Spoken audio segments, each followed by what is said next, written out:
Good morning, everyone. It's a great pleasure to welcome you all for CCET lecture series. And I'm Rajiv, a researcher at CCET IGS. And for this lecture series, we have Dr. Anuruddha. He is a senior lecturer in Peradeniya University in Sri Lanka. And he will be giving a lecture on waste management in Sri Lanka.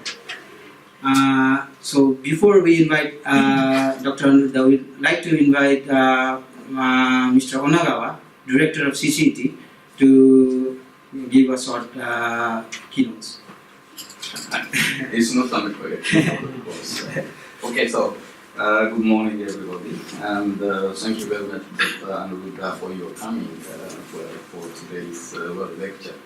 I have heard that you spent your master time, doctor time in Saitama University, and taking an opportunity that you are visiting Japan again. We would like to learn about the current waste management condition situation in Sri Lanka. That is because CCET is running a collaboration with currently 6 Asian countries, including Sri Lanka.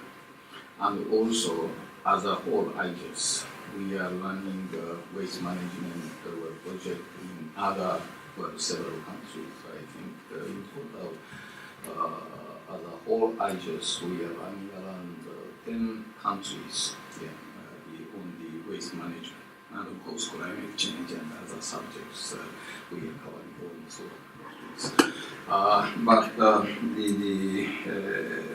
as CCET, our current activities is one is support for the national waste management strategy of the central government, and also we are collaborating or supporting Negombo City for its waste management strategy. And while we were visiting Sri Lanka, we had a chance to see quite nice examples, operations of the waste management, which is maybe useful to be replicated in other Sri Lankan cities, as well as beyond the Sri Lanka in other countries. So, in addition to strategy development, we are also trying to develop case studies in Sri Lanka, which we have found successful. So those kinds of work we are running, and that is the background that we are interested in learning from you towards the Sri Lankan's waste management conditions in this place. And we are today, JICA cannot join, or MOEJ cannot join because of their other missions and others. That's unfortunate, but instead we are having several colleagues from Japanese consulting firms or the environmental quality, the monitoring equipments, development companies, and some research organizations. So, and that is some part of our background to invite you to today's lecture. Maybe no need to go self-introduction, and maybe after the completion of your presentation, we can have some exchange of tasks.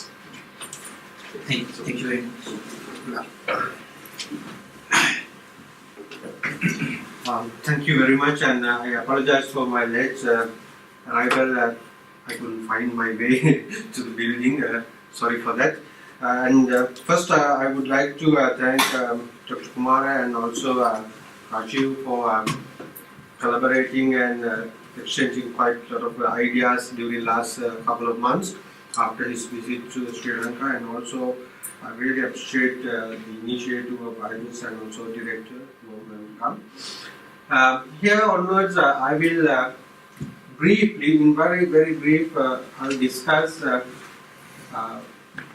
development in waste management sector, particularly in solid waste management sector. I'll start from early or late 90s because early end of the early 90s. So I would say starting from 2000 or 2001, there was a change in the system than what we had for few decades back. There I will discuss. Change of system means in terms of what system? Systems. Administration or waste management? Yeah, even in administration. I will discuss in brief those things, the changes in brief, how the shift occurs. The presentation is having basically 5 sections. First is I just show you the legal and institutional setup that we have in Sri Lanka to manage waste, and also the historical developments for about last 15-20 years, and recent development, very new initiatives that we have now, and also I'd like to show you some of ours and our colleagues' work at universities and research stations, and at last, in very brief, what are the issues that we have and the challenges and what we want to do in future. So that's a brief outline of my presentation, and this is quite unique, I think, for all the British colonial systems, where the administration in our system, the civil administration or civil services, are governed by a civil administration system. For instance, if I want to take my birth certificates, here in Japan I might go to a city office. Or if I want to get some help or some advice or some kind of issue to sort out regarding waste management or environmental issue, then again I might visit this, the relevant section in the city office. So that's the kind of one sentence. But in Sri Lanka, those public services and public administrations are done by 2 separate entities under 2 ministries. And this ministry is mainly responsible for public administration and civil registration and all these civil administrative work. And the largest entity is the ministry. Then we have district secretaries, we have 25 district, administrative district. Dr. Anand, excuse me. Is it possible to read these slides with us? Yeah, of course. Then no need to take another video. Yeah, of course. I'll give you. Yes. And then we have a divisional secretariat. In each district we have few divisional secretary divisions, and the smallest unit is Grama Niladhari. We call it a village. So village officer, government officer in a village. So he is the administrative officer. Here they simply at the moment no one is no authority in this structure is responsible for waste management. They don't have. They have some collaborations with the other authority for financial allocation and in some cases permitting and authorizing, but generally they are not providing service. But politically we have political administrative structures. Their basic concern is public service and rural development, solid waste management and wastewater management and many other public services. There is a ministry we call Ministry of Provincial Council and Local Government. Under the Local Government Ministry we have 9 provinces where much of power is supposed to be delegated to provincial authorities, and in 9 provinces we have local authorities. Local authorities are also in 3 levels: municipal councils, urban councils and Pradeshiya Sabha. Pradeshiya Sabha are more like rural, and urban councils are kind of semi-urban, and municipal councils are mainly large municipalities, including the Colombo, Kandy and many. And there is a mechanism if the population grows and the amount of revenue generation increases, Pradeshi Sabha can upgrade to urban council and urban council can upgrade to municipal council. So municipal councils are more like urbanized areas. How many municipal councils now?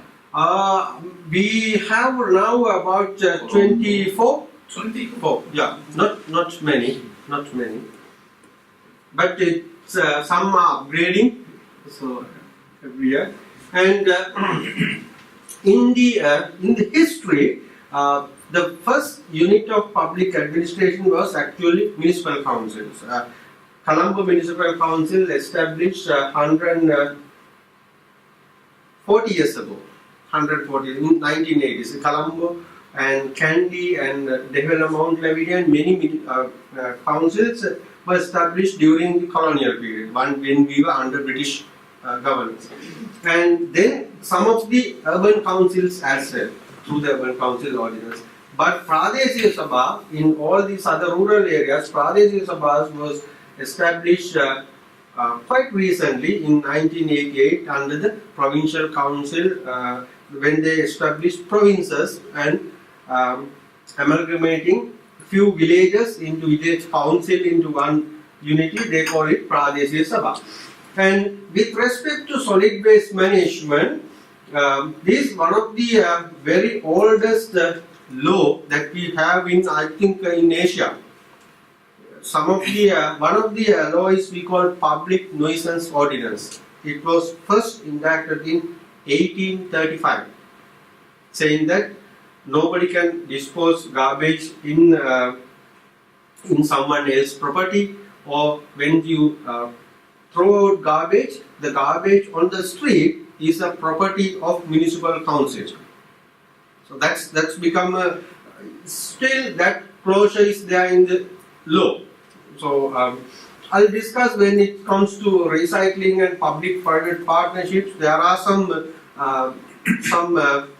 issues, legal issues, because by definition, still now, when someone disposes waste on the street or in a public place or just outside our premises, it's become a property of municipality. And municipality is responsible for collecting and disposing it. So that's the legal setup. And they also, municipal councils, urban councils and Pradesh Sabhas are responsible for cleaning and sweeping street and parks. So it's particularly say sweeping and cleaning. Then that's why in many local authorities in Sri Lanka, still the large major workforce is allocated for sweeping. So because by the act it's a mandatory activity, they have to keep the street clean, whether people support it or not, they have to do it. So that's one of the unique feature of our legal system. And maintain cleanliness and public through open access and proper disposal of refuse and night soil. Night soil means whatever the waste that we earlier, when they enacted this law in early 80s, night soil we have what's called bucket latrines, where the it's like a mobile kind of a unit. Every day some sanitary labourers will collect whatever the waste in the toilet in a bucket and will transport to somewhere. So for some of our laws still frame for that kind of operation. So municipality is responsible for collecting those waste and disposing. But the act says very nice, has a very nice closure saying that for garbage, municipality cannot levy a fee or tax on collection for garbage. Yeah. Should be free. Yeah, should be free because it's a property of municipality. But from that time, for night soil, for toilet waste, they can levy a fee. So two different way of managing night soil and solid waste. So that's the legal setup. Still, many of clauses are same as which was there 100 20 years or 100 years ago. It has not changed a lot. And then for the environment monitoring and for managing or keeping a quality environment or safeguarding public safety in environment aspects, in 1980, the very comprehensive and very we call it like very big act or large change in the system was they introduced this National Environment Act, where we establish a separate entity or separate organization with a fairly autonomous administration, call it Central Environment Authority, and they were given the responsibility of monitoring and regulating environment, all the environment issues. And they are also the key coordinating agency, coordinating all the issues related to environment, environment control, environment pollution and everything. And their mandates are for monitoring and regulation. They have to do it. And also when someone starts a project or new development that have some link with the environment. Apparently all the environment projects, projects are having environment link, and they get the permission, or we have to get the permission or project approval through the Central Environment Authority, whether it is small or large.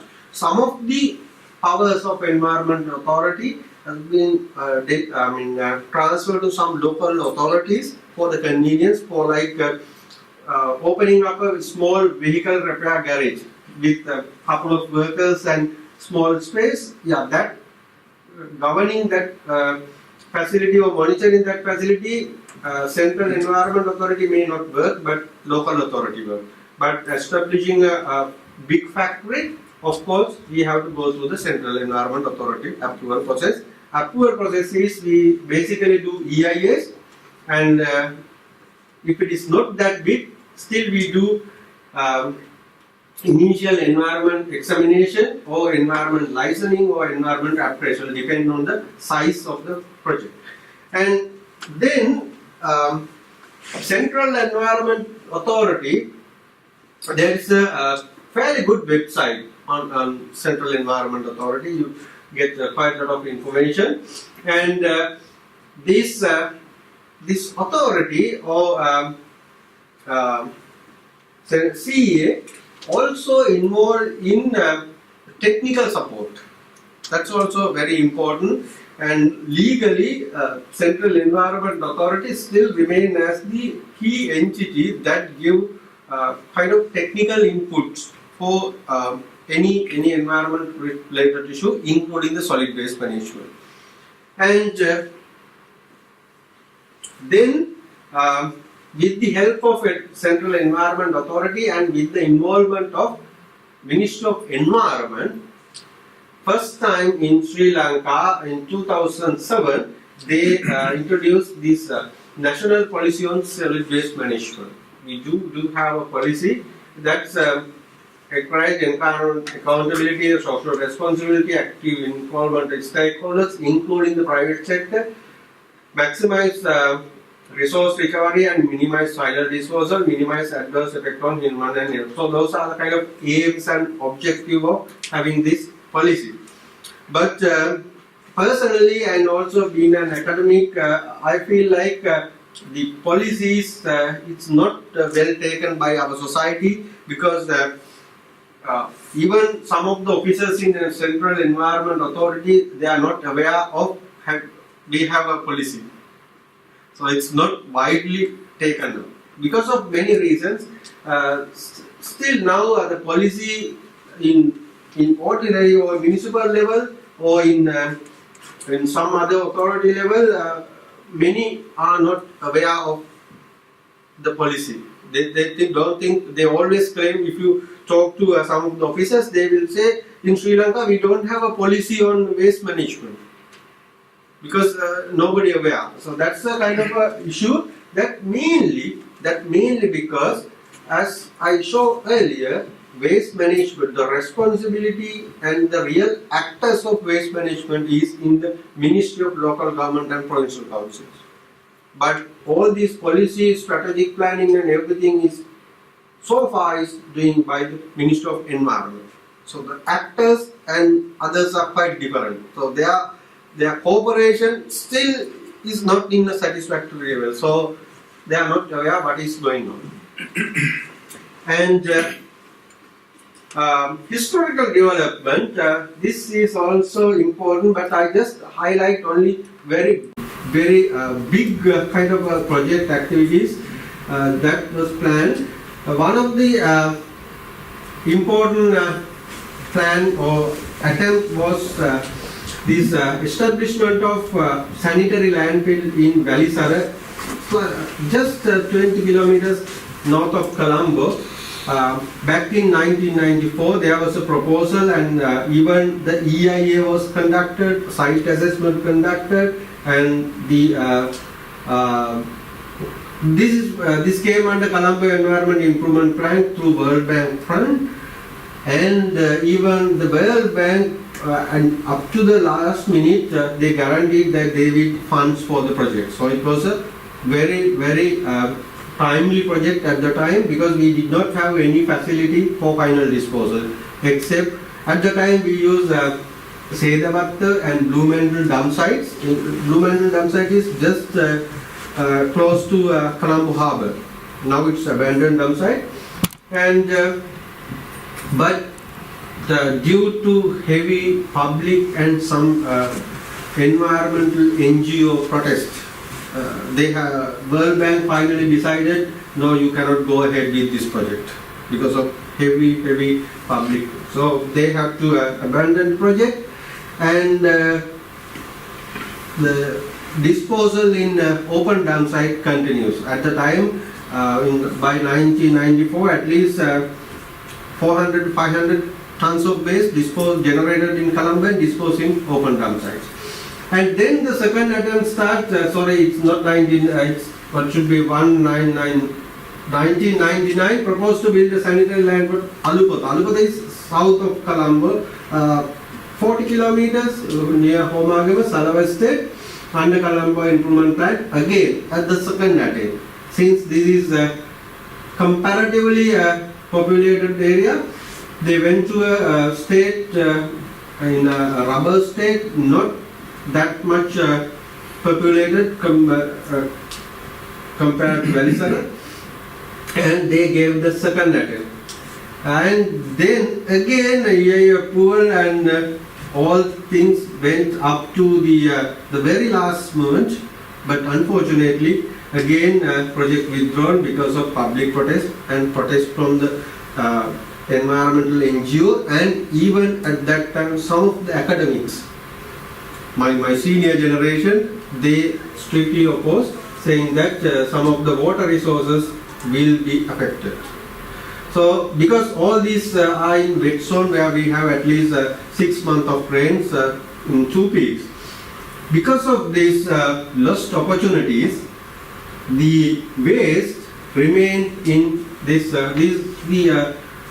major landfill for Colombo those days. And I took this 5 years ago, and it's a smoky mountain.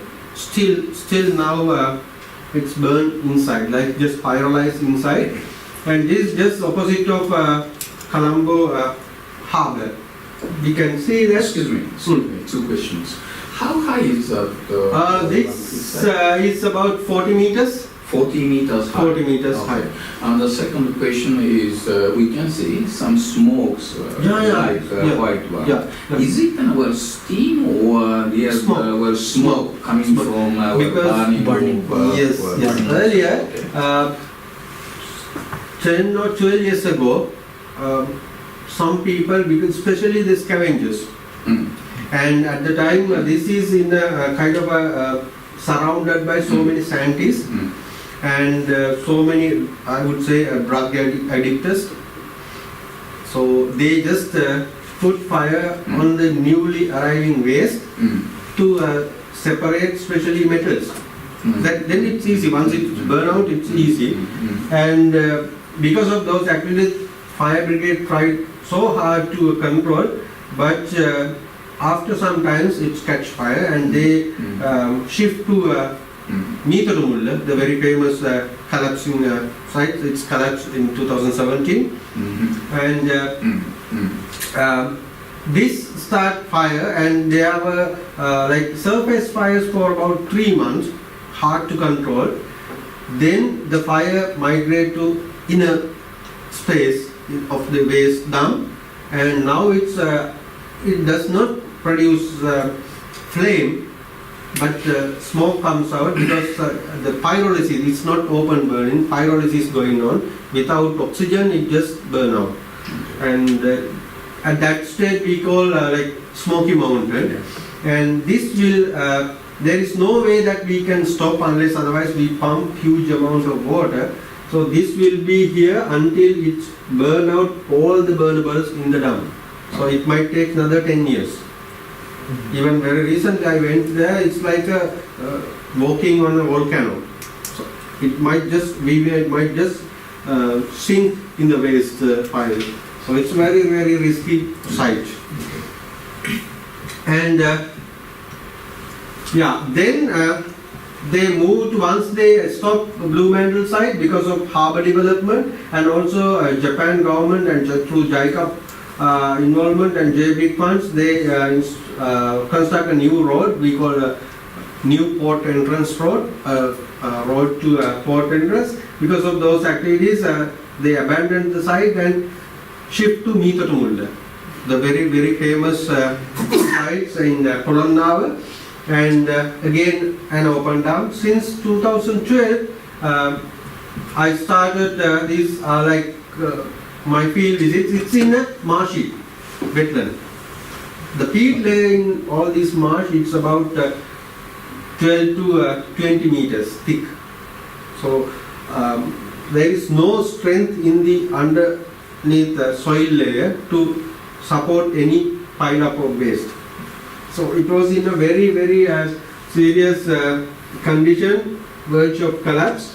That's why if I go back to my first picture on the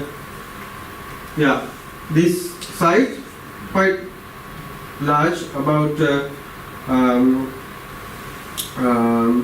12 acres of waste fill area, and this slope was quite steep, and height was also, before the collapse it was almost like 40 to 45 meters on the top. And in 2015, in my research, I found that this dump is not stable. It's just at the stability. At any time it might collapse and damage all these shanties and houses. There are some are permanent and some are shanties, some are encroached, but that's huge risk. I learned in 2015 and discussed many times with our authorities, but unfortunately even the Colombo Municipal Council, their response was not that good.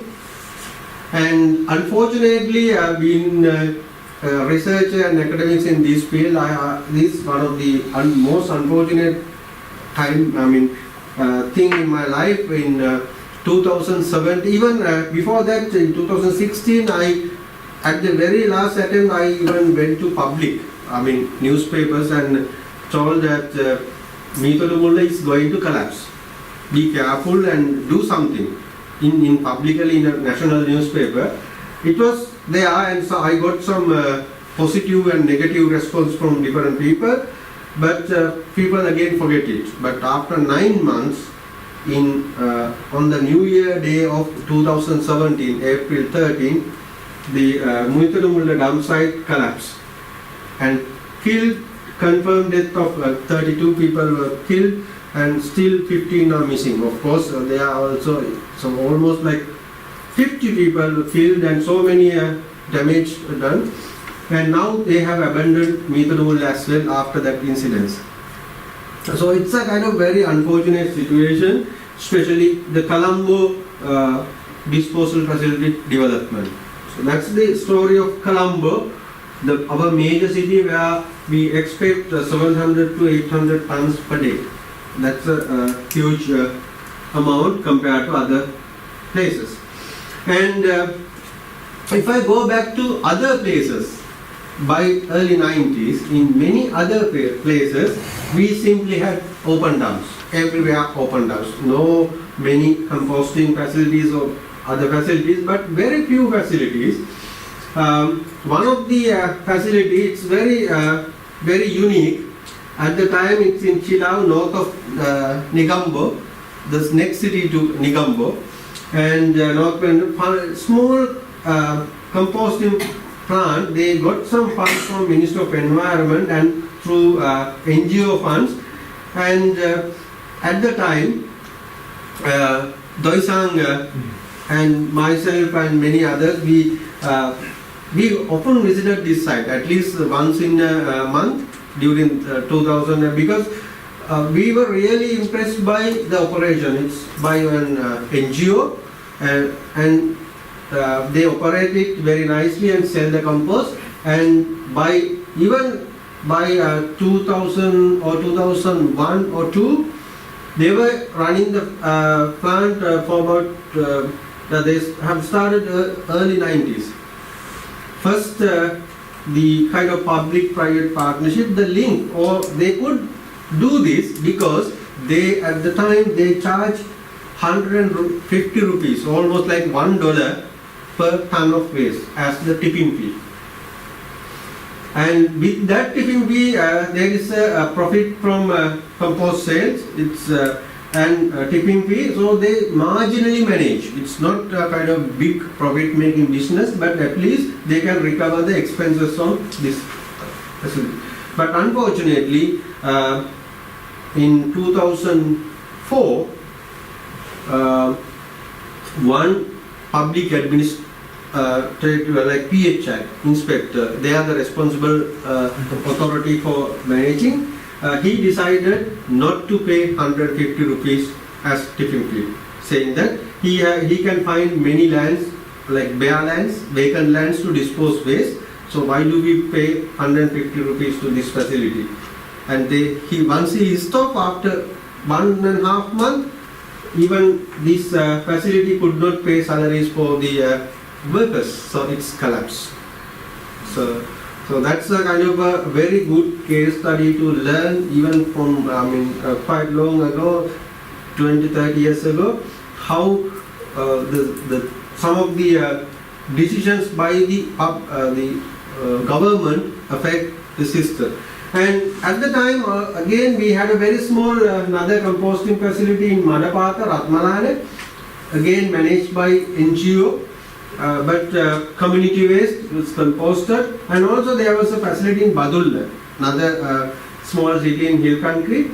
Again, they tried to make compost, but the operation maintenance again was transferred to a private sector or like an NGO, community-based organization, and they had the more or less same issue as of Chilau, because they were not paid any tipping fees, so they couldn't operate for long. After they exhaust all their NGO funds, they had to stop it. So almost all these facilities fail in a way. And one of the unique features is, before 90s, most of the composting or recycling facilities, if we had at that time, are managed by NGOs and community-based organizations by their own initiatives, not through the government initiatives.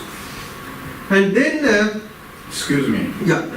Question is, it was so unfortunate that public health inspector, inspector, well, they had decided not to the tipping fee shouldn't be paid to those composting facilities. Is that understanding still same in Lanka, in other cities?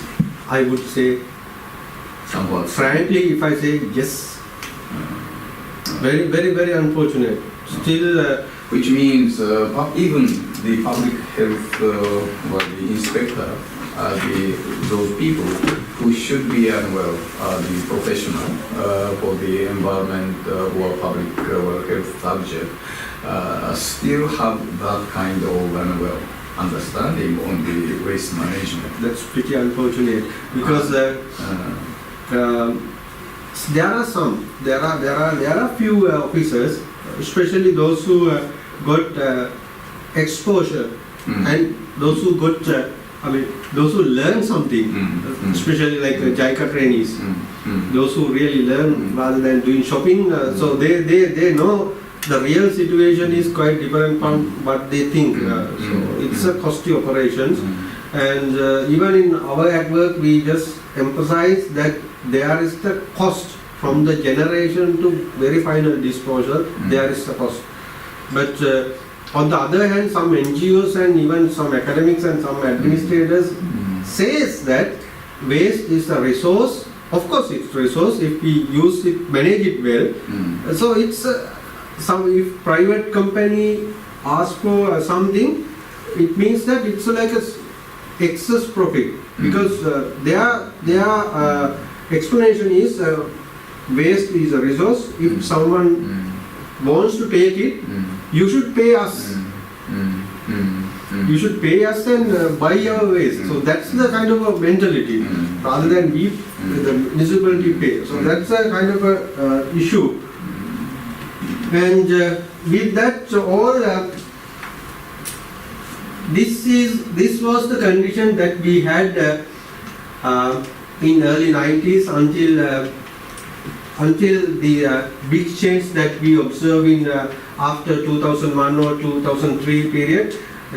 On each corner of the road we could see this large bucket, concrete bins, and we call bucket, and people used to dispose in and out of this bucket. So it was very common scenery in Sri Lanka.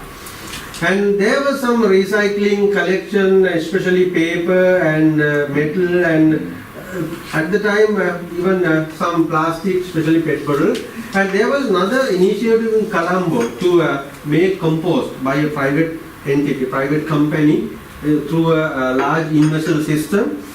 Quite large operation, about 300 tons of organic waste they composted, and they export all these compost to Maldives. Not mainly in Sri Lanka, they just export to Maldives.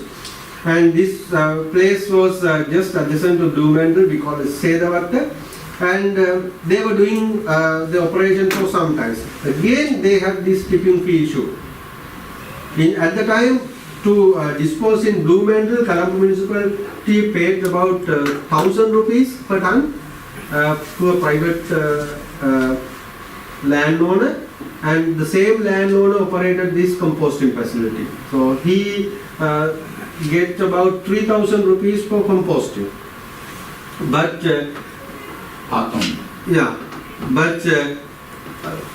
when we learn later, the cost on composting is like more than 2,500 rupees. So when he composed 1 ton of waste, he get only a few hundred rupees. But disposing at dump site, it's just a 1,000 rupees chunk. Because at dump site, he just employ a couple of excavators, so that might cost like maximum 100 or 200 rupees. So the profit margin from open dumping is greater than composting for him. So after a few years, he just stopped composting and continued to dump in the dump site. Because although the tipping fee is high for here, the profit story is something else. Yeah.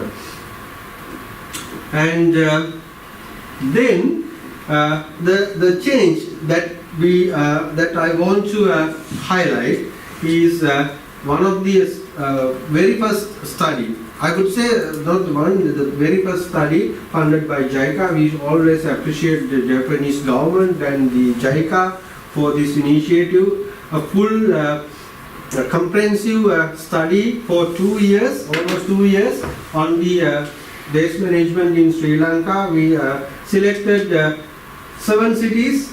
This is this is the time I just start my career after my graduation. And Gampaha, Negombo, at that time Negombo was a city that we studied very much, and Kilau, Kandy, Matale, Nuwareli and Badulla. So those secondary cities were taken as examples of studying. At the time Gampa was urban council, but now it's a municipal. Negombo was a municipal, Kilau was a urban council, Kandy municipal, Matale municipal, Nuwareli municipal, Badulla also municipal. So quite large secondary cities in Sri Lanka. And after almost 1 year of studying every aspect of waste management, the project formulated different pilot projects, including disposal facility infrastructure, improving the infrastructure for disposal, collection improvement, waste collection and recycling promotion, public awareness raising, and even the human resource development, training the human resources. In the municipality and through JICA training and some local training, some academic collaboration. Even I would say, I was trained through this project. There were 3 local experts, myself and 2 other ladies. So we got quite a lot of exposure during this period. And this project, I will show some of the development during this project. And at the end of this project in 2004, one of the recommendations from this study, one of the key recommendations was, we understood there is no one entity that can coordinate with the Environment Ministry, with the Ministry of Public Administration, even among the local authorities. So there is no one entity, one office or one place to coordinate. Some are repeating the same thing and different proposal comes in, and also there is no one to give technical advices or directions, or at least to say where to source the funds, where you should go to get the funds for development. So there was confusion. Then one of the recommendations was to establish a fairly independent, not totally, but fairly independent authority with a technical kind of a crew, not the administrative officers, but of course administrative, but having some technical qualifications, something like the center is governed or managed by engineers who can understand technical issues. What is a landfill, what is an incineration, so that kind of having some technical, that was the proposal. And the government took some time to discuss and formulate, and finally in 2007 they established National Solid Waste Management Support Center under the Ministry of Local Government and Public Administration in the Colombo, and they were allocated the office space, and they appointed a director and deputy director and technical crew about 20-30 persons, and JICA appointed JICA expert to work with them for several years. And also JICA supported in many ways, giving vehicles and office space and even good training for all the expert work in the office. So that was a kind of a big change in our system to manage and coordinate activities. And also here again I am showing you the condition before status 2002-2003. Everywhere you see these concrete bins, and one of the technical instruction that we gave back in those days, if possible, minimize or remove this bucket. And luckily, municipality also understand it's a kind of a nasty place, double, triple, and many times they have to take it out. It takes time and it's not sanitary at all. And municipality then started to destroy and replace this fixed concrete bins with some movable or some other mechanism. So by end of 2005, even other local authorities in the country understood, without bucket we can manage the collection and disposal, at least on the roadsides, and we hardly see any bucket nowadays. So it's a kind of a very positive change that we had. Instead of having this bucket, other mechanisms like curbside collection and bill collection and other methods were introduced. And also by the time we had this open dump site in Kandy and Badulla, Nuwara, Matale, Negombo, everywhere dump sites, smoky dump site, usually along river banks, everywhere. And also another unique feature is it's a large excavation in Badulla. Not only the solid waste but also liquid waste, especially toilet waste, was disposed in dump sites. It was common. Even now, in many small local authorities, small dump sites, still they dispose toilet waste in these dump sites. So it's like a co-disposal of solid and liquid waste.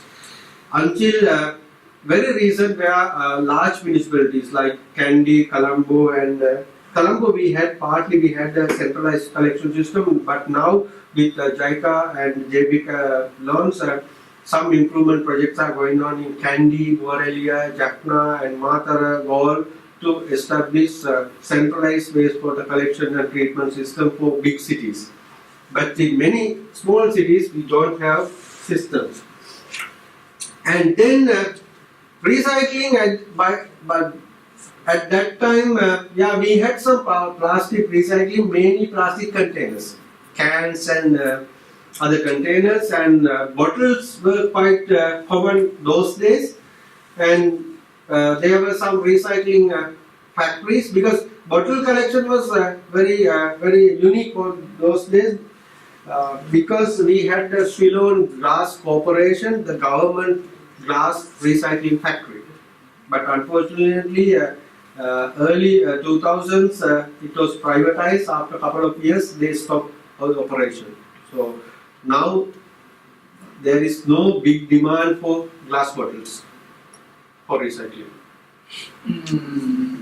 What is the reason that just by changing the operation of that glass bottles recycling system, changing from the government-owned system to the private sector, why did it happen that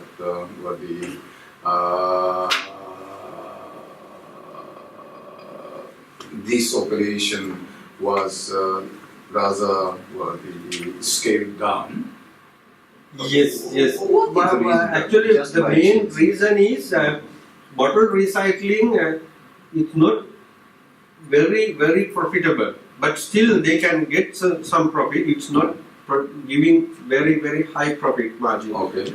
And also this bottle recycling industry badly affected by government policy on import of glass and glasswares from other countries. The tax on glasswares.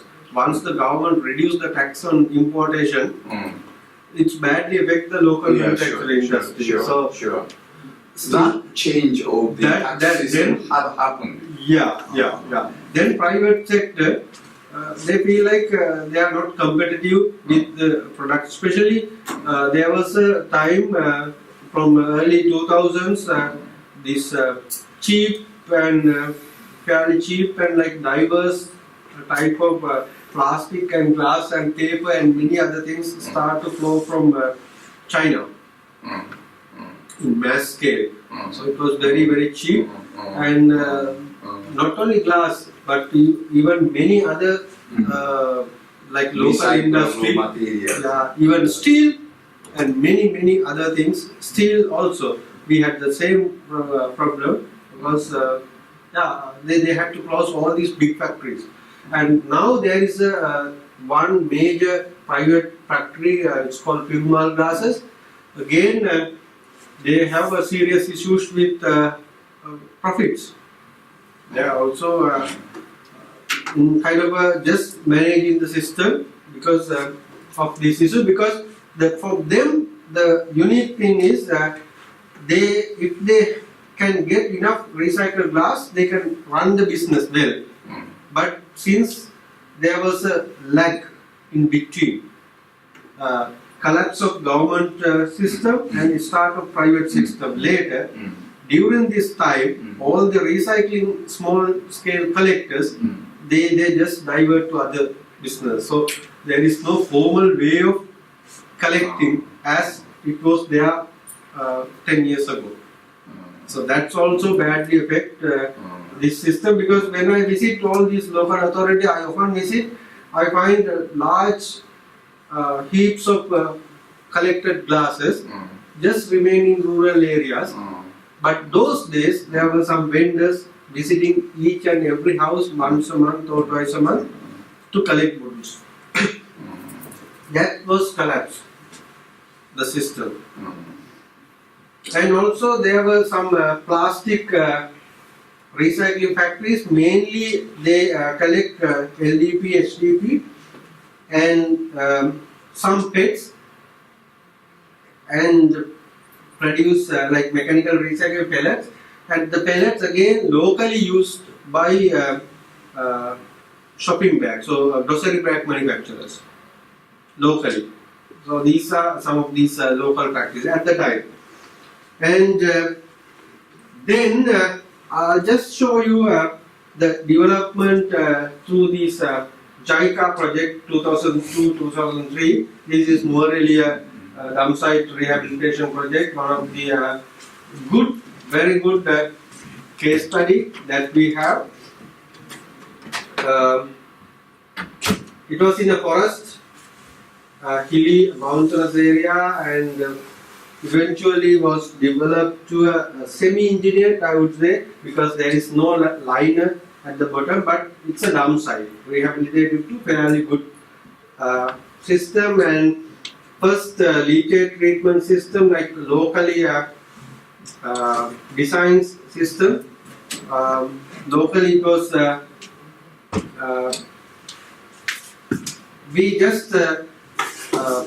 we have developed this system for rubber effluent treatment, and then we just designed changed the design to match with leachate, and was installed in the Nuarelia.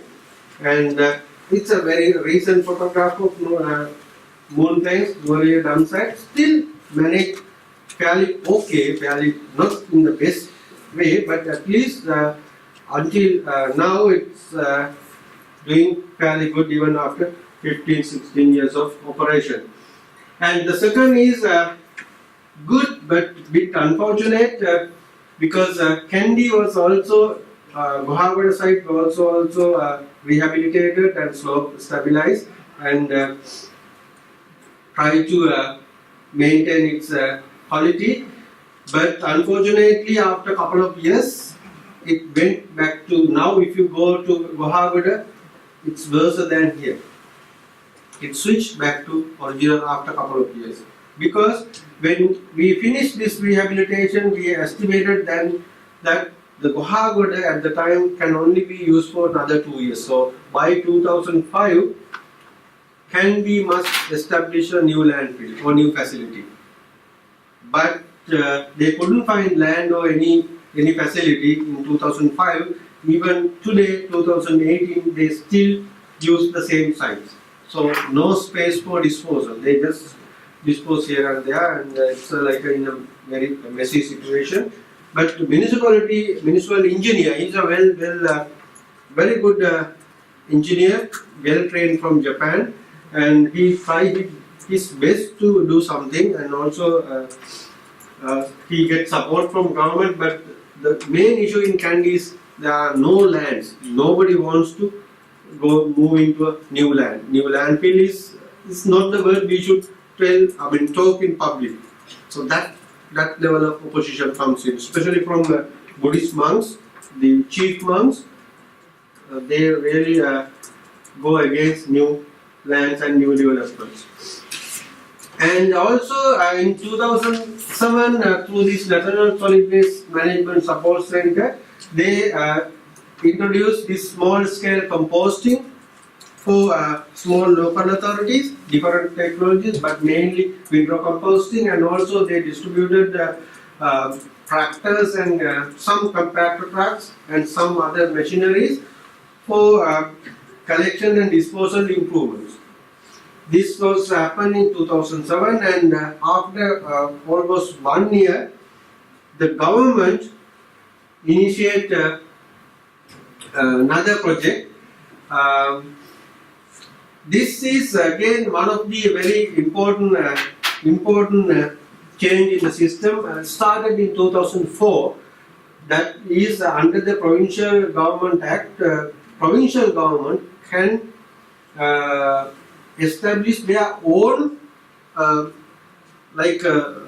authorities within their provinces, just a kind of a replica of the central government authorities. With that, Western Province Authority, the largest province or the most rich area, having servicing larger population, including the Colombo, they established Waste Management Authority of Western Province. So Western Province now has its own Waste Management Authority with full delegation of power to manage waste. Frankly, if I say Western Province Waste Management Authority is having more authority or more power and more freedom to work even than the National Solid Waste Management Support Center. So they have finances and led by a technical person who graduated from Japan in Saitama, one of our colleagues in my lab in my university, and they actually take technical decisions. We have very good collaboration with them. Always we discuss whenever they want to do something new, and they take technical decisions rather than political or other decisions. And even they improve a lot by 2007 and 8, and they establish one of the very important rules in the country, at least for Western Province, that's called Solid Waste Management Rules.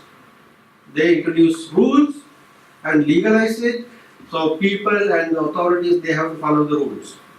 One of the rules introduced is 10 years ago is mandatory rules on source segregation, at least to organic and inorganic, because their plan was to introduce composting system for organics and recycling and other systems for inorganics. So they established rules, and the rules are there, but the adaptation or following is not 100% successful, but fairly good than a few years ago.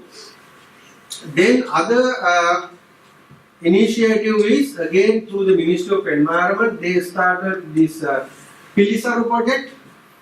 The government allocated 6.5 billion rupees in 2008 to uplift the solid waste management through the Ministry of Environment. Some of the good officers in the at the Central Environment Authority, they were transferred to this new project back in 2008 to support the local authorities for waste management. They also got quite a lot of help from the Ministry of Provincial Council and local authorities through National Solid Waste Management Center, and they established composting facilities and recycling facilities. Many composting facilities are mainly medium and small scale, fairly doing well, but most of recycling facilities, I just visited and evaluated 13 facilities. Out of 13, 12 are not working. So there are some issues, and this is the very first true landfill development project. It's in Dompe, in Gampaha district, but it's a very small facility disposing 5 to 10 tons per day. But the very first example to have a sanitary landfill in Sri Lanka. It was a POICA fund, and with that project, POICA wanted to expand this project as maybe ODA loan or some kind of a loan agreement. This was a granted. Then the second is kind of ODA to develop 5 very large landfills in the country. In Jaffna, Kandy, Gampaha and southern part, many part of the country. But Kunha Corporation was appointed to design, and they even made the preliminary design back in 2014.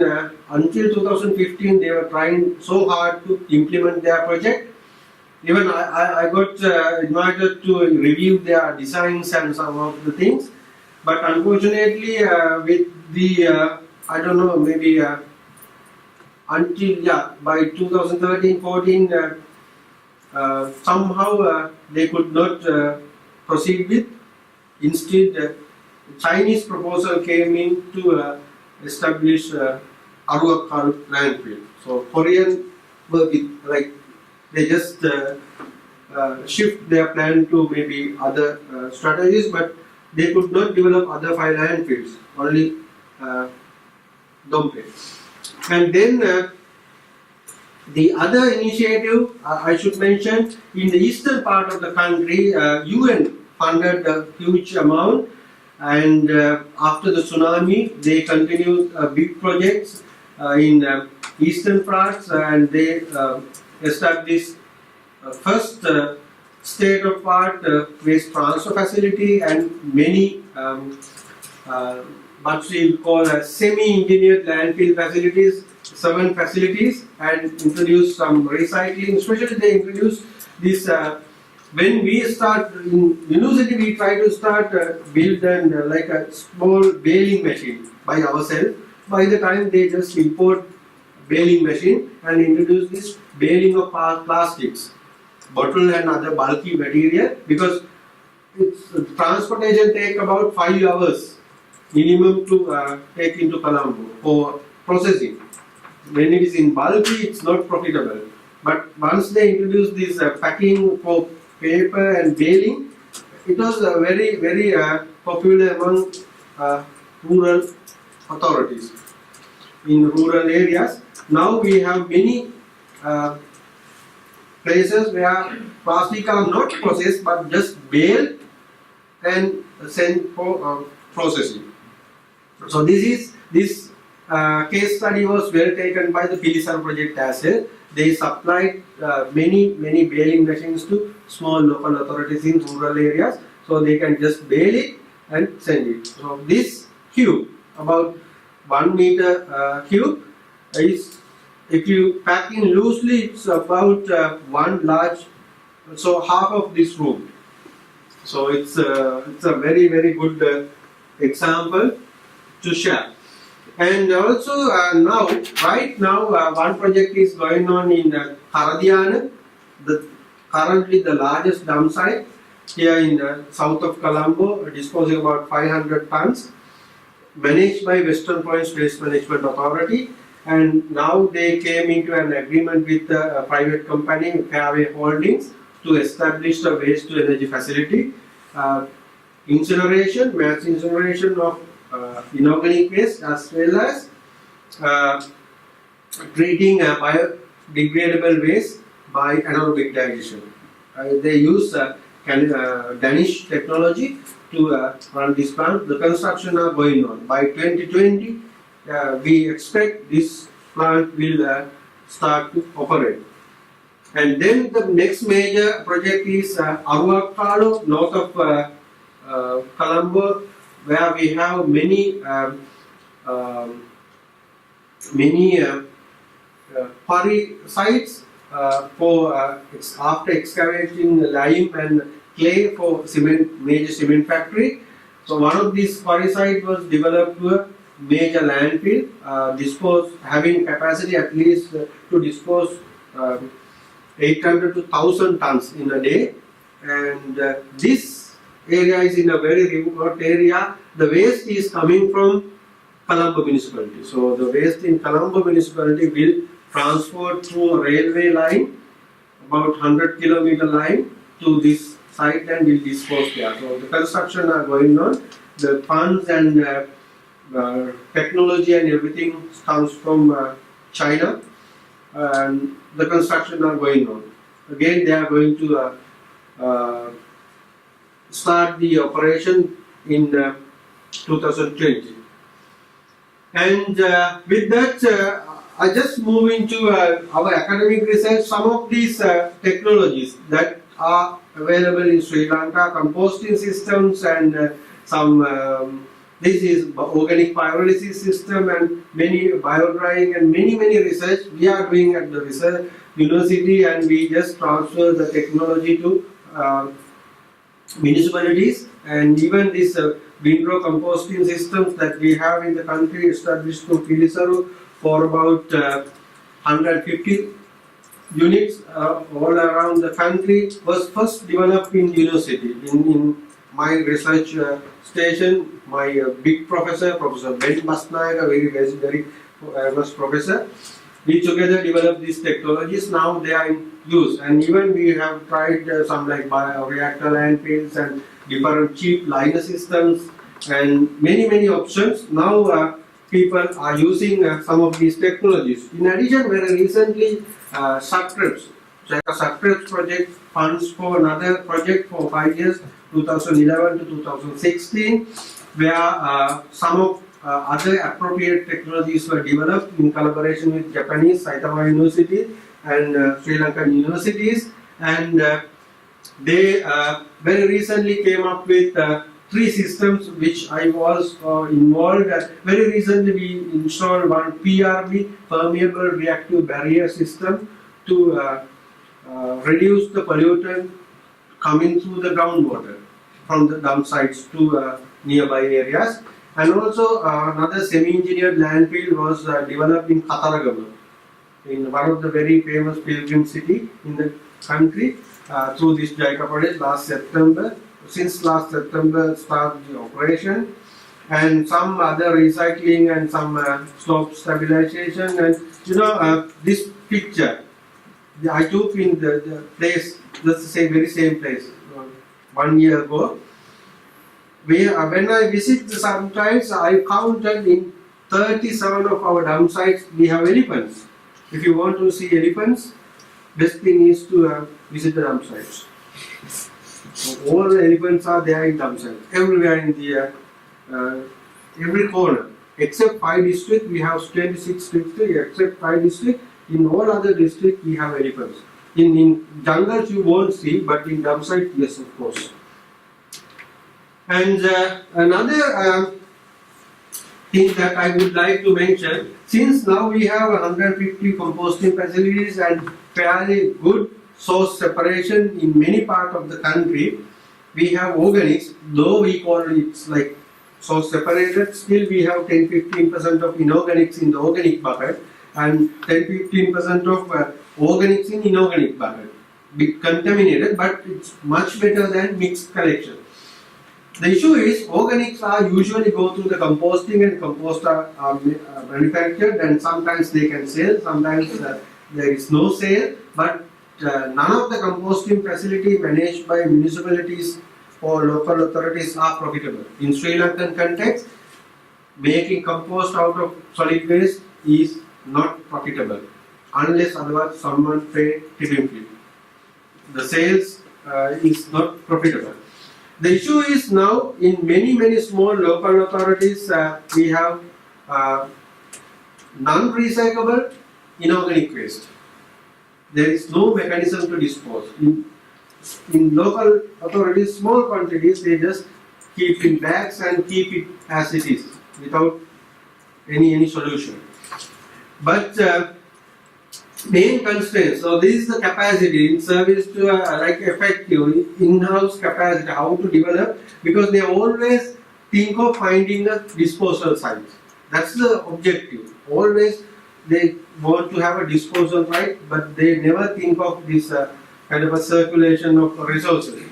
Because of that, the Vision 2030 by the government, the Presidential Secretary, they want to have the same kind of aim as of well-developed countries to become a circular economy. by 2030. I don't know the reality or whether we can achieve it, having all these issues, but government is for this circular economy, including the waste management sector. And in this year, we just drafted the second amendment or the second version of National Waste Management Policy. Draft is available for comments. Now we release it for public comments. But frankly telling, I think it will be again another piece of document which will not be taken up by people. And except Colombo, in many parts of the country, we have very, very small dump sites compared to big landfills or very dump sites in many other countries like India or other places. Our dump sites are very small, having very, very small capacity and very small disposal amounts, but scattered population, high population areas, we have many dump sites, small dump sites. Because our local authorities, we have 330 local authorities. Out of these 330, only 4 local authorities produce more than or generate more than 100 tons in a day. And many local authorities generate very small quantities, less than 5 tons in a day. So all these small quantities are usually disposed in small dump sites scattered around the country. Again, we have about 380 dump sites by early this year. Small dump sites. And also our waste generation is not that well related to the population. For urbanized area, municipal council, urban council, yes, there is a increasing trend with the size of the population and the tonnage. But Pradeshiya Sabha, rural areas, there is no linear or any good relationship, because in some rural areas the service coverage is as low as 5%. In some municipalities, service coverage is as high as 100%. But in PS, service coverage is very, very low. Only in very few Pradeshiya Sabhas, it's go beyond 50%. But in many places, it's very, very low. So there is no relationship with the total population of Pradeshiya Sabha or local authority and the waste generation or collected amounts. And the composition wise, also I do have many figures, but I just want to highlight in urban areas, it's very lightweight, like in the developed countries, 365, roughly about 365 kilograms in a cubic meter in a collection vehicle. But the organic kitchen waste, so food waste is about 50%, and we do have about 14% of garden and other organic origins. But we have quite a lot of paper, textile waste and plastic, soft plastic and hard plastic and other items. Almost half, 40% or 35% is something else other than organic. But in rural places, it's almost 63% food waste and almost 20% grass and organic. So in local areas, it's more like organic waste. So that's two. Although we say in Sri Lanka it's more like organic, yes, organic, but in urban areas it's now start to change from the classical very organic nature to more towards urban nature. I'm analyzing some of the data. I do have many data. Very soon it will be in a publication. I just drafted the paper. So that's quite interesting. That's the shift. And also this is the story that I have been telling earlier. The shift of Colombo dump site from Saidavatta 1970s to Madampetiya 80s, Blumendal, and then again back to Saidavatta after some times, and Polonnavar. Now it's collapsed. Now it's moving to Muthurajavela, north of Negombo, south of Negombo, in between, in the very, very important, most sensitive wetland environment in the country.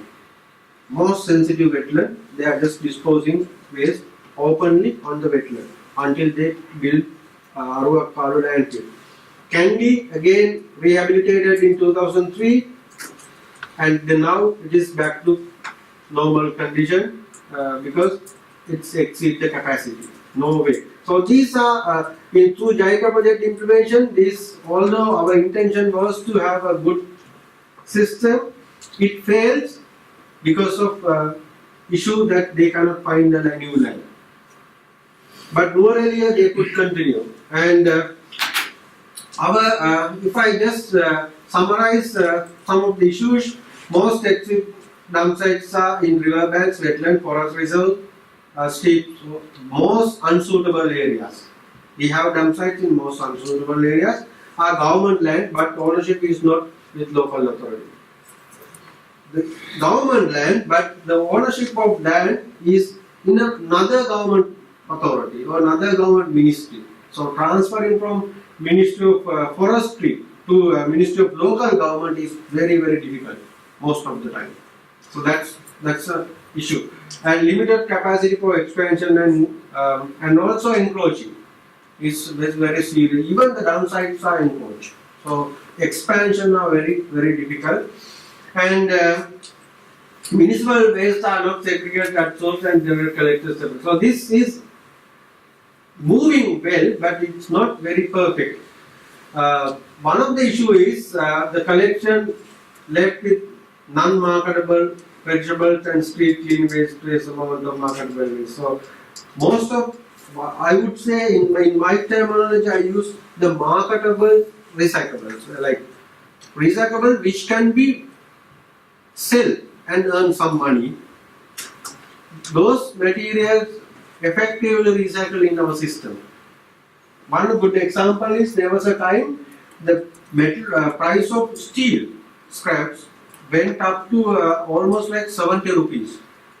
When I do some academic research to find out the composition, I couldn't find even a single piece of nail in waste pile. Even the single bit is taken out because the price of metal is quite high. But after 6 months, due to some reasons, the price went down to 15 rupees, almost 20% of the earlier. Then I could find like 1%, 2% of steel and metal in the waste pile. So it's totally depend on whether it is having a price in the market or depending on that, there will be a demand for recyclables. So whatever we have in the normal stream is the material which cannot be readily marketed. Someone will pick it up and sell it. So that's the attitude. And one of the good thing is public acceptance and support for rehabilitation upgrading. Rather than new landfills, they want to rehabilitate existing dump sites. So that is the priority of public. And institutional and government, now they are supporting at least all these technical centers. Unlike other pollution cause industry regulations, we have very flexible legal regulations and flexible laws for waste management uplifters because we are moving from worst condition to a acceptable or at least better or excellent condition. So they are more positive legal setup. And majority of metal, commercial value, metal, cardboard, paper, plastic, wood is collected prior to discharge at dump site. At household, even in our household level, it can be sold or collected by the collection crew or door-to-door collectors. All the marketable recyclables. Others are left in the waste stream.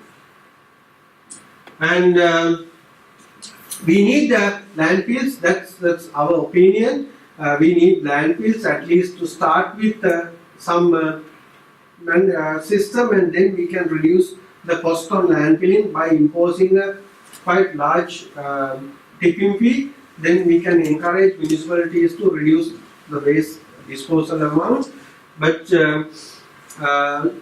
local authorities should establish conventional landfill where other popular alternatives may not feasible, because most of our even inorganic waste is not recyclable in our context.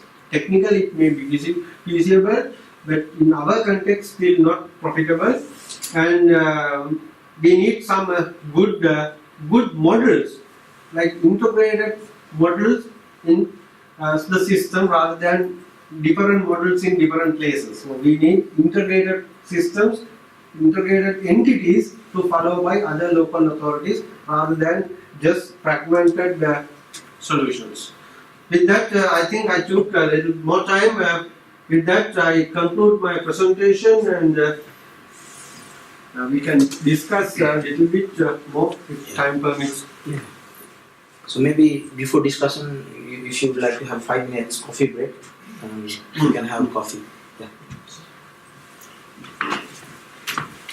Thank you very much for your comprehensive presentation. I'll just copy a presentation. Yeah.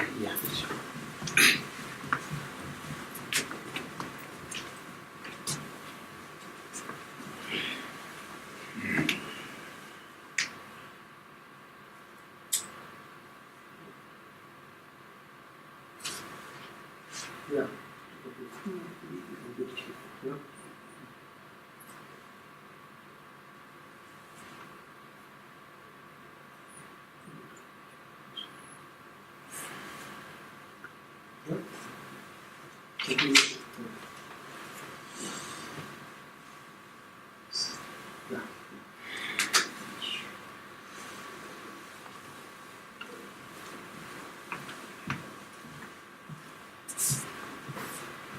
Or maybe we can discuss while we are having coffee. Yeah. No, I'm okay if you have anything to discuss. Yeah.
Okay, so thank you very much for your very much interesting presentation.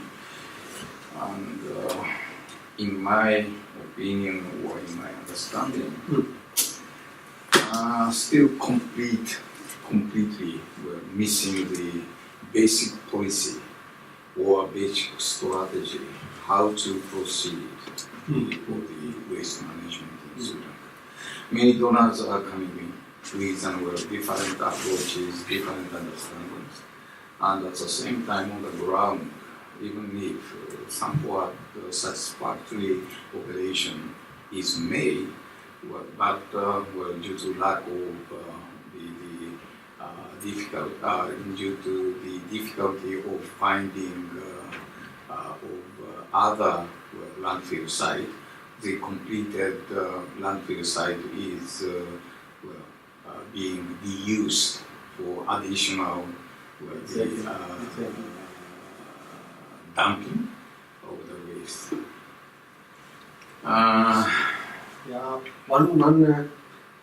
One good example is in 2008 and very recently government introduced a law on plastic shopping bags and grocery bags. Yeah. They said in 2008 said very thinner. We usually use we call lunch sheet, very thin sheet to wrap lunch packets. Like all the bentos comes in that wrapped in that lunch sheet. Since it is contaminated with food waste, it's very difficult to dispose. Yes. I mean recycle. And then government introduced the thickness of lunch sheet should be minimum of 30 microns, like what we have in Malaysia and Still thin. yeah. Now it is changing to 50s or 60s. Yeah, thin. But when that law introduced, like I was not in Sri Lanka, but one of the government officers sent me an email and asked, we are going to introduce this law and what is your opinion? Then I told, concept wise it's okay, but the mechanism you are going to establish is worsen the situation, in my understanding, because because there are some recycling factories in Sri Lanka who use that material and wash and clean and recycle because it's made out of low density polyethylene. And the second is there are no enough recycling factories or facilities to recycle. So once we increase the sheet, we cannot expect that will be recycled. The amount of virgin plastic used to make a thin sheet, now we have to use 10 times of that material to make a thick sheet. So importation will be increased and it will be end up in a dump site.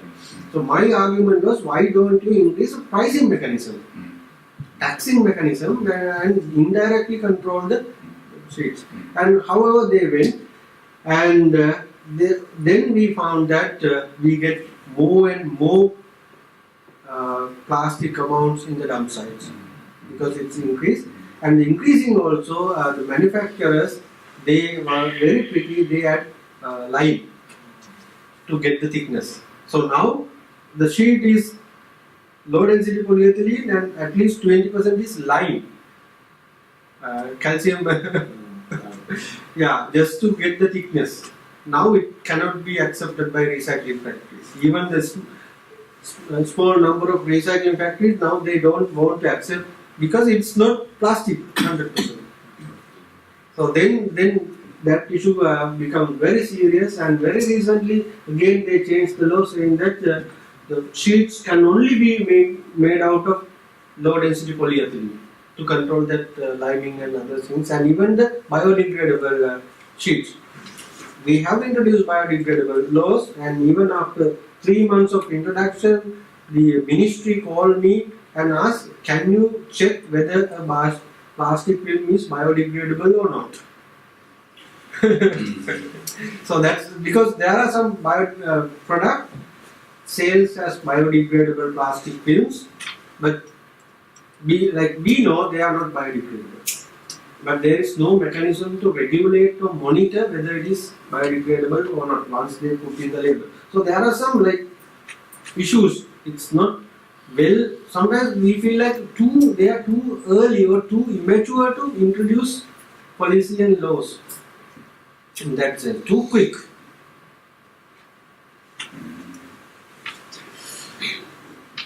So recently, like you just mentioned, recently we already have a waste management policy 2018, and you feel like still it can be a piece of paper.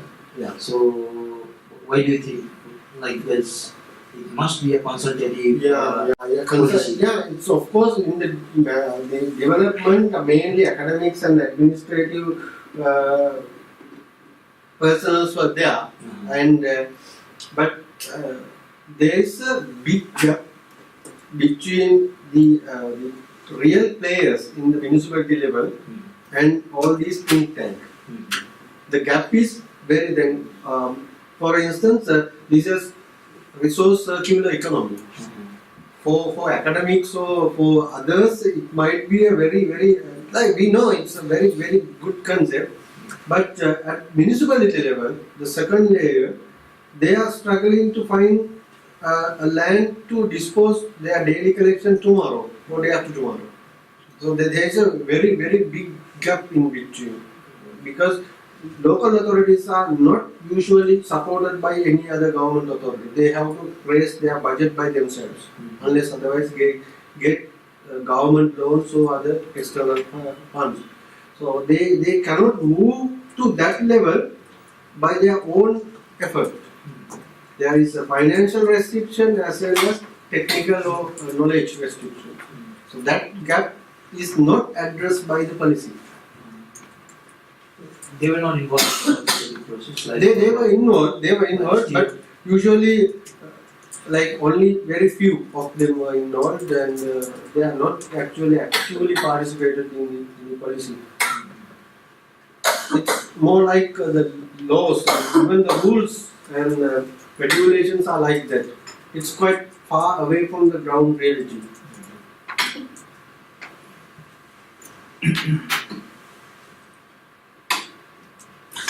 One question is the relationship between the Waste Management Authority or Waste Waste Control Management Province, which is newly introduced after having the Solid Waste Management Support Center. How do you observe the capacity of these the two organizations? By your explanation, Waste Management Authority is having a more better capacity than the National Waste. Although by hierarchy it is in the local situation or the provincial, the national center is in hierarchy, it's up there. Right. Authorities in a local situation or like provincial situation, but the unique nature of Western Province Local Authority, they can collect revenue. Even the garbage tax they can collect. And for instance, when they receive garbage to Karadhyana dam site for about 500 tons, local Western Province main authority manage the site, and there is a weighbridge, and they have some levies on tipping fee. If it is well sorted, low amount. Like I don't remember the exact price, like 2,000 rupees for mixed waste. If it is sorted organic waste, 1,500. Someone like encouraging local authority to reduce amount, but again they charge revenue from local authorities. Say Dehiwala Mount Lavinia Municipal Council, they send about 200 tons every day. So for 200 tons, for each ton by 2,000 rupees, they must pay to local authority. So then local is not Western Province Waste Management Authority. Then the authority have quite sufficient budget for operation and management, and not even for that, but for invest on other sectors, promoting recycling or something other. And likewise, the main revenue generation is the Karadhyana dump site management, and also Karadhyana there is a composting plant, a big one, and also there is another very big composting plant in Kalutara. They also manufacture compost for about 50 tons a day. So they get revenue, and they do have some other small revenue generation activities related to waste management. So they collect from local authorities. So then, and also they have their own facilities. They generate revenue, and they take kind of a technical decisions. Also, political influences are there, but still they take a technical decision. One of the good example is that due to some political pressure 10 years ago, they have partly acquired the land in a river bank in north of Western Province for a landfill. And it was there for 10 years, but they couldn't develop. And very recently, the director of the authority told me, giving some maps and data, this land we partly acquired for landfill. We have not made the full payment. Previous director and maybe political. They have promised to acquire this land. Whether this land is suitable for a landfill or not. Then in the university we made a kind of a technical evaluation and found that it is not suitable for landfill. And we make a technical report saying that this is not good for landfill. Then it was well taken and authority decided not to purchase the land. But in another setup, it may be other way. It may be a kind of a political decision saying that no, we must construct a landfill here. So that's the difference. So authority is having more technical power to decide, make decisions on technical matters. That's how they start this waste to energy plant in Karadiana. Because of the tendering and technical specification, everything is prepared by Waste Management Authority. That is the first one. Yeah. That will be there. Another one is coming. That is also heavily involved by Waste Management Authority. Okay, so we may continue our discussion perhaps later. Please feel free to have any question, discussion, if you have, please.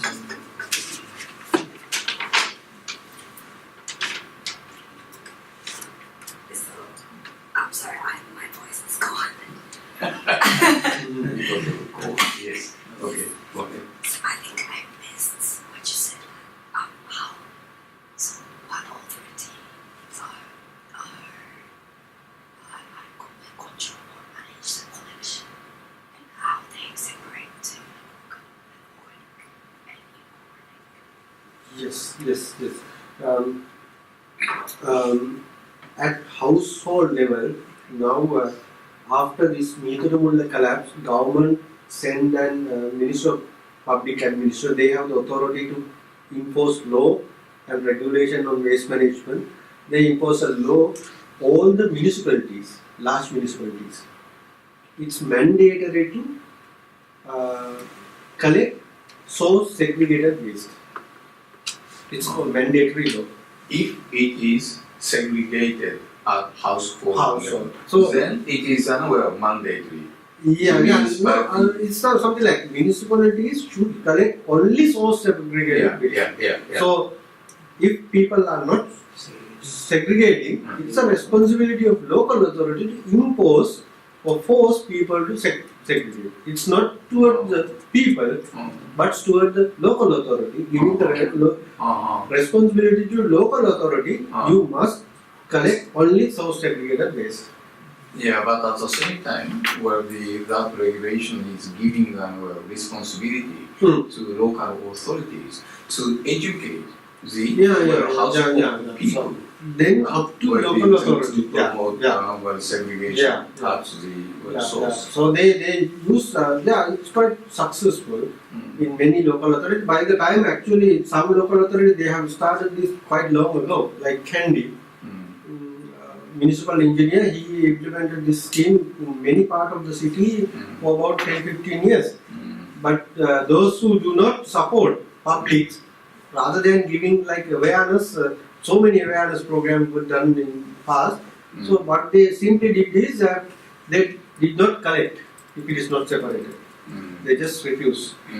And there is another clause from the Nuisance Act. If someone dispose waste bag outside, and there is a fine from the Environment Ministry. There is a law saying that if you dispose causing trouble to someone else, then you are fined. So both work well for some times, and then very well in many household and institutional waste, fairly well.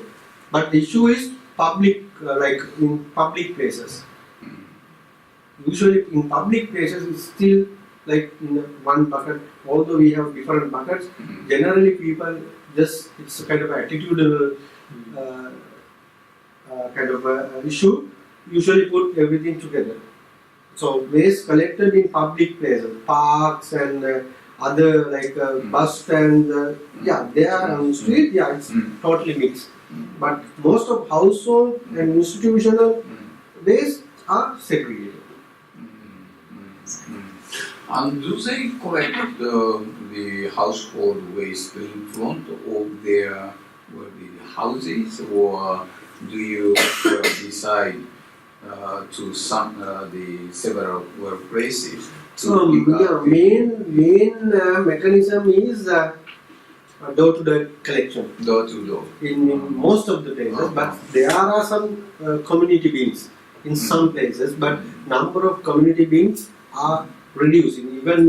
Whenever I have a kind of a meeting with municipality, I encourage don't place community bins because we have so many stray dogs, stray cattle, and many animals, and even monkeys, and the collection are not well taken, and the attitudes of collection poor.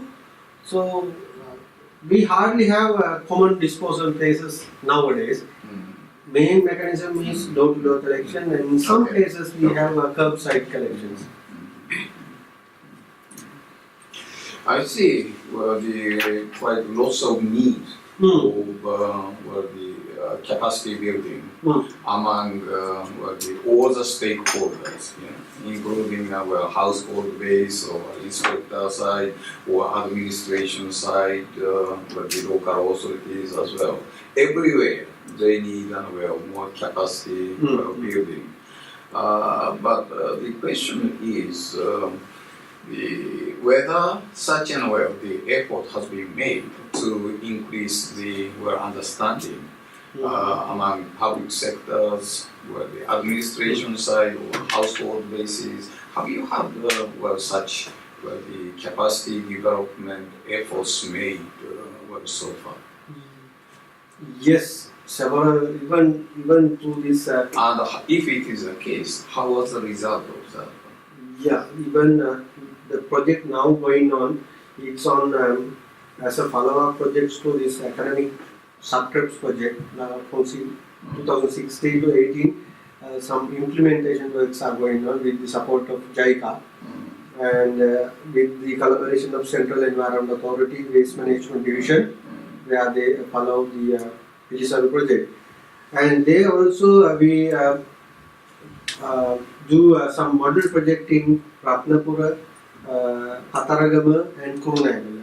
And many they were trained like high officers and medium levels. And still the one of the issue is most of these existing systems need big changes to start with, like a major facility, landfill facility or maybe a recycling facility, kind of a big change in the infrastructure. Then that's what we understand. Small kind of awareness raising and something, it's will not work because so many NGOs and local, even the government try to build awareness. But end of the day, we don't have infrastructure to manage this support. For instance, in some cities, we make awareness and we make aware people to segregate. Yes, we do. They do perfectly. Through universities, we have done one program 15 years ago, and the household support was almost 100%. Commercial sector 80%. Very good support. They all perfectly separated. But municipality is having only one vehicle to collect. So working through comes and put both waste to the same vehicle in the same manner. Yeah, perhaps we need to work on all the aspects of the waste management, starting from the generation to that's one of the failures. As you correctly mentioned, it's not just one fragmented section. So some projects just focus on awareness raising. Yeah, right. But the people are well educated and they take up well. But once they adapt to this new system, the next segment is not supporting the first segment. And sometimes awareness is good, collection is good, we have very good facilities, and even we have good composting facility. But 40% of our collected waste cannot be composted, cannot be recycled. Why?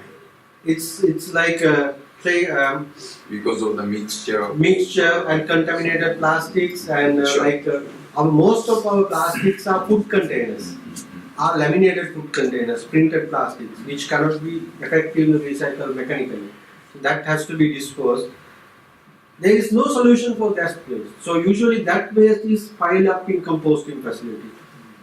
So when it's accumulated for a couple of years, the amount of space for the composting is reduced. Then composting affected. Then again, it's like a viscous cycle.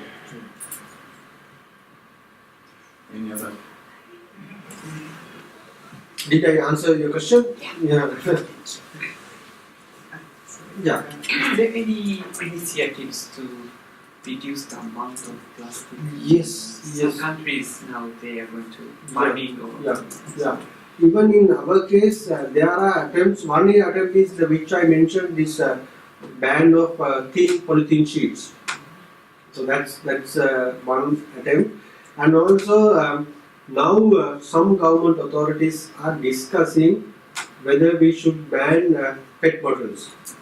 It's not implemented, but some of the people are thinking of whether we should ban the PET bottles. And in like public awareness kind of domain, many in schools and many government places and even in university and everywhere, people are make aware that we should reduce the plastics. But in policy wise, still there is no decision, and regulation wise, we have only two regulations to regulate the plastics. But generally, yes, we do understand we should reduce the plastic waste. Especially most of our waste resources disposed in the plastic disposed in water courses, rivers and streams are ended up in ocean. So there is a greater threat due to unique location of Sri Lanka. So everywhere in the country we have rivers, so it just ended up in the ocean.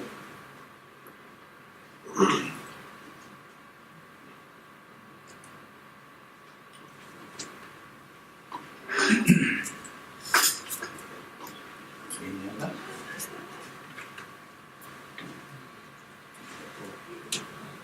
Is there any instruments to measure air quality or water quality around what landfill site? Yeah.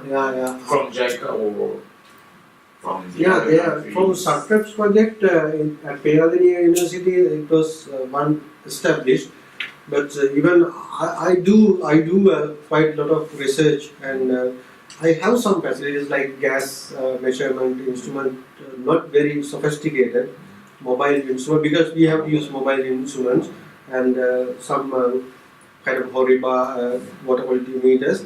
But of course we need more and more, but yeah, I don't have time. Otherwise, I made a presentation in last Sunday at APLAS Asia Pacific Landfill Symposium at Mesa University on methane emission modeling and emission estimation at Paradiyana dam site. So we have some scientific data also, some emission modeling or something. I can share if if you send me an email, and of course I can share some of the outcomes. Yeah. We do have monitoring data. Even to SURTREPS project, Japan Environment Sanitation Center, and they have a Nagamori song, and they have made some monitoring. So the government would like to proceed to take care of the air quality and water quality. Yes. We have in CEA we have separate entity for air quality, water quality, solid waste likewise. We have instruments, not in like the most sophisticated, but some basic instruments are there, especially in universities, in our universities.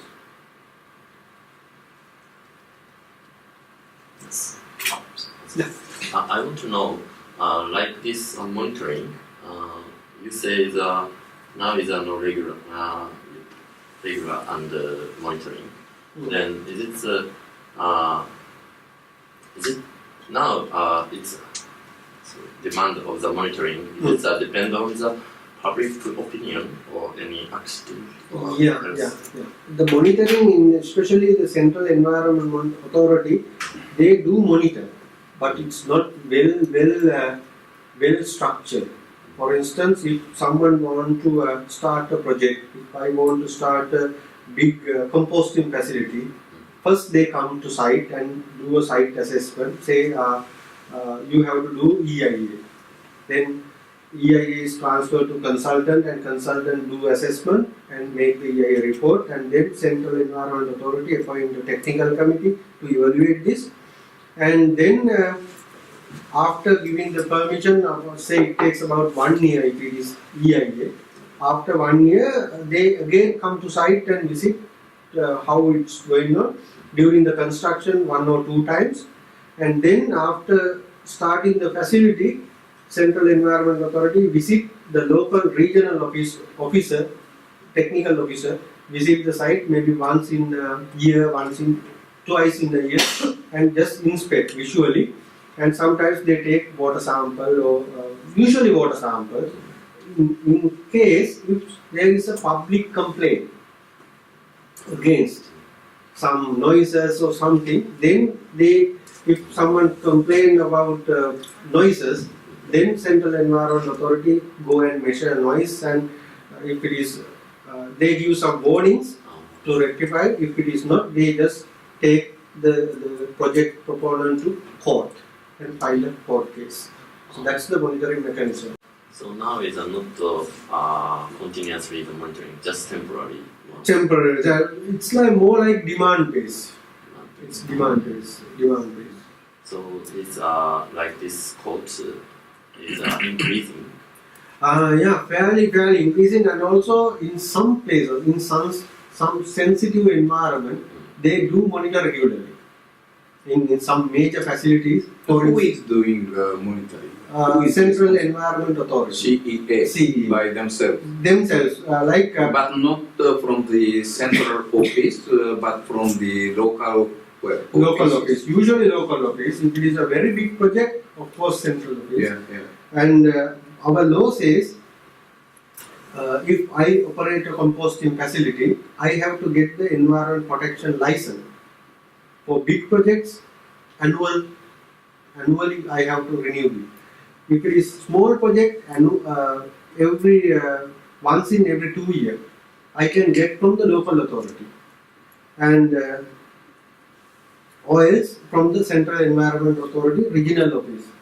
To get that license, to renew that license, I have to show my water quality data and air quality and other data. License is for continuation of the operation. There is a fee for license.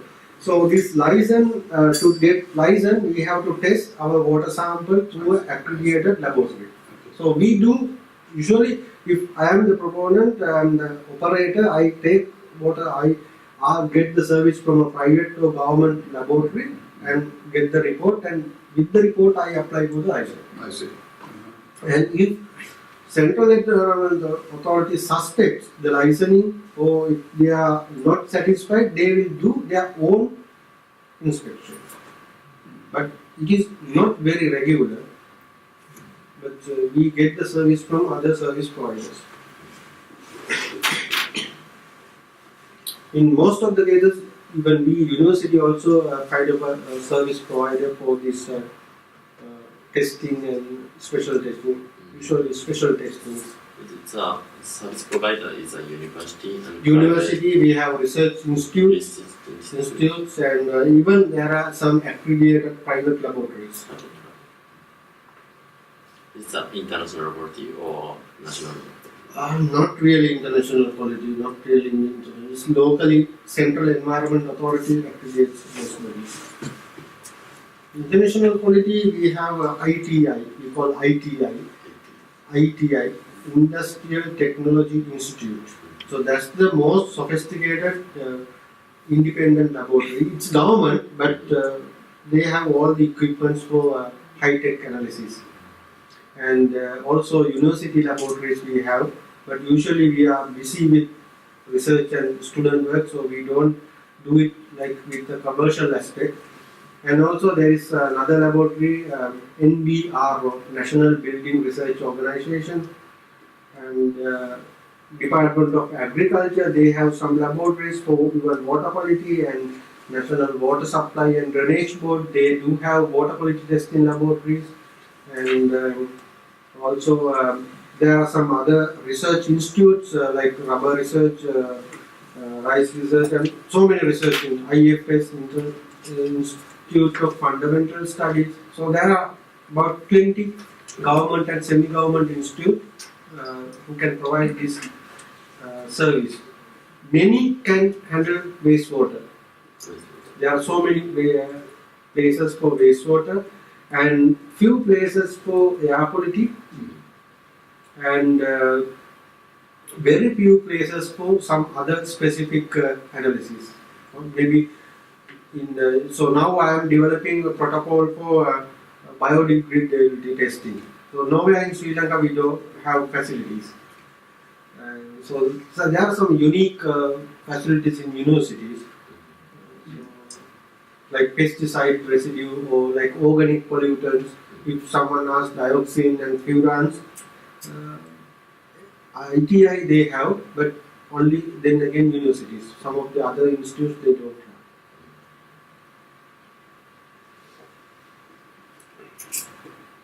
How about the waste amount and the composition surveys? Like, is that some organization is taking that kind of survey?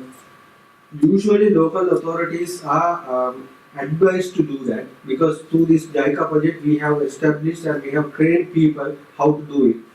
But usually they are not doing that, except very few isolated cases. Nobody is doing that. And usually in my research lab, I do conduct at least maybe for some consultancy work or maybe for some research work in some places. Every year maybe 2-3 places at least I do conduct. At some other universities also maybe 1 or 2 times they do. And that's the main body, but local authority level very hard. But the most funny thing is, although I show many figures about waste amount in many municipalities, except Karadiana, nowhere we have weighbridge. So all these quantities are rough estimates. Except data in Karadiana, all other data are estimates. Karadiana is where? The one down we of, visited. The one we visited. Yeah, but The location wise. Location is it's about 20 kilometers down from Colombo Center towards Moratua. Just Next. 4 kilometers inland from the seashore, like Gold Road. Again in a marshy land, in a river, small river. I see. In other places, no way. So it's how we collect the statistics is sometimes National Waste Management Support Center or sometimes Ministry of Environment send a questionnaire to local authority. It says what is the amount of waste collected by your authority in a day, and what are the facilities you have, something like that. So the questionnaire is filled by maybe office clerical staff. And what happened when I do have quite a lot of experience of working with them. But they say that person asks from the field officer or supervisor what is the amount of waste collected. Then he says, we collect 2 tractor loads in a day. So he would say 2 tons. Regular. And in another authority, they also collect 2 tractor loads. He might say, our tractor is very large, it contains 5 tons in a tractor load, so we collect 10 tons.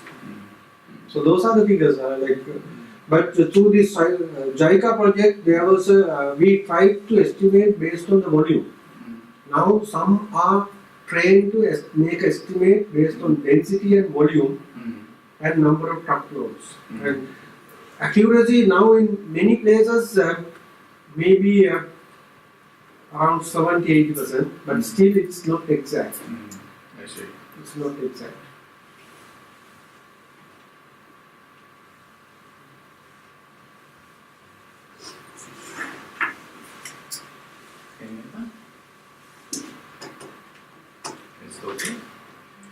Okay, so thank you very much again for your the nice lecture and also interesting discussions for today. And please join me to thank him by